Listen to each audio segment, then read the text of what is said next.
Well, this was a very interesting past weekend in sports, don't you think? It all stemmed from some comments by our nice president. Of course, let's just say our president did go just a little too far in his rally speech there about the NFL. But of course, the NFL decided to overreact. You saw what happened there on Sunday. I mean, all those players kneeling or locking arms. And also all the hubbub over Alejandro Villanueva of the Steelers coming out alone for the national anthem. You know, there's a lot of ways that you can protest things. I mean, yeah, you have a First Amendment right to freedom of speech, but I'm sorry, doing it during the national anthem isn't one of them.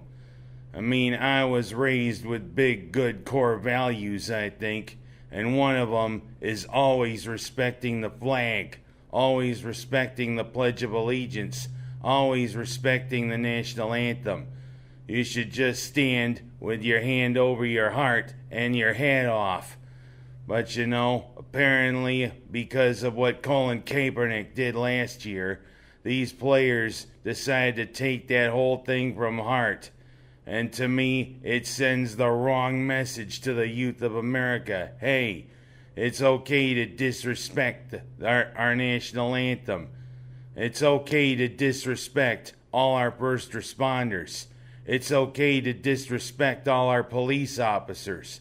It's okay to disrespect all our soldiers and sailors who go into harm's way, who defend that flag, who defend our country. You know what? That just struck the wrong chord with me. I'm sorry. There's other ways you can get your point across. And I mean, part of me is almost thinking of maybe boycotting watching this weekend's Bills game.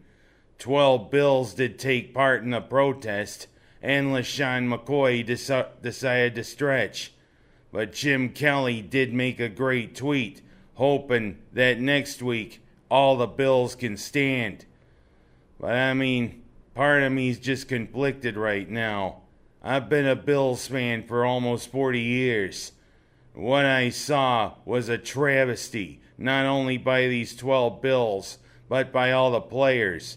And it's a travesty that Alejandro Villanueva he wasn't forced, but he apologized. Mike Tomlin wanted all the Steelers to be united. But look, Villanueva is a West Point grad and he served 3 tours. He is a soldier. To me, Villanueva doesn't have to apologize for anything. You know what I want to do? I want to just salute him and say thank you for serving our country. And you have nothing to apologize for, soldier. That to me was disgraceful by the NFL and everything. And I just don't know about things now. I mean, hopefully this thing will die down. But I don't know whether I want to watch the Bills this coming weekend. I mean, I'll decide coming up later. But let me go from talking about it to some good news for the Bills. Heck, they thought Denver was all put together after that big win over Dallas. Well, you know what? Denver, showed up at Orchard Park and they ran into what has become a little bit of a juggernaut, the Bills' defense. And Tyrod Taylor also put together a heck of a game for the Bills. All it resulted in was a 26-16 victory by the Bills, a 2-1 record, and heck, we're tied with Tom Brady and the Patriots. But of course, now we go down to Atlanta to take on the Falcons, who are a juggernaut of a team. And the thing is, like I said, there may be a chance because of my feelings over what I saw Sunday that I might not be watching it. But like I said, we'll decide. But I was watching the Orange this past Saturday down there in Death Valley, where not a lot of teams come out alive. But I think this Orange team put up a hell of a fight against LSU. Of course, a lot of people say the Tigers are depleted, but Ed Orgeron and the Tigers did emerge victorious, 35-26. But it was an incredible battle by the Orange, taking on the Tigers. Good job, as ACC play beckons. Now we've got North Carolina State, who defeated Florida State. Although Florida State, I feel, was a little rusty. Plus, the thing is, they did lose their quarterback. But it's now ACC time, Orange. Let's corral the Wolfpack. Now I'm going to go from them to talking about our good old former congressman down around New York City, who's now going to the big house. Anthony Weiner's transgressions finally caught up with him. He's going to jail for 21 months because he just can't stop sexting pictures. Well, you know what? It cost him his Congress seat. It cost him a chance of being mayor of New York City. It cost him his marriage. And now it's going to cost him his freedom. When is it going to stop? But you want to know something? I'm going to say this. Hot dog. He's now going to be roasted.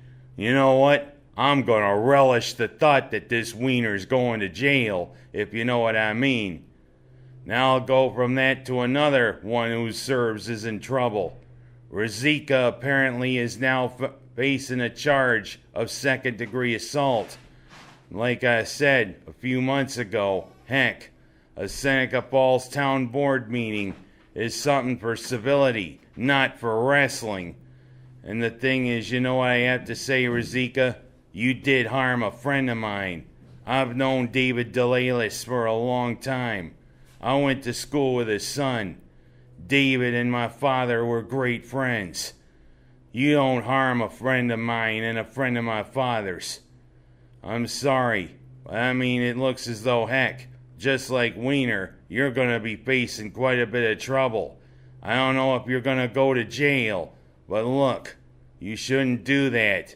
I know this is a big hot-button topic with Seneca Meadows, but it shouldn't be a case for wrestling.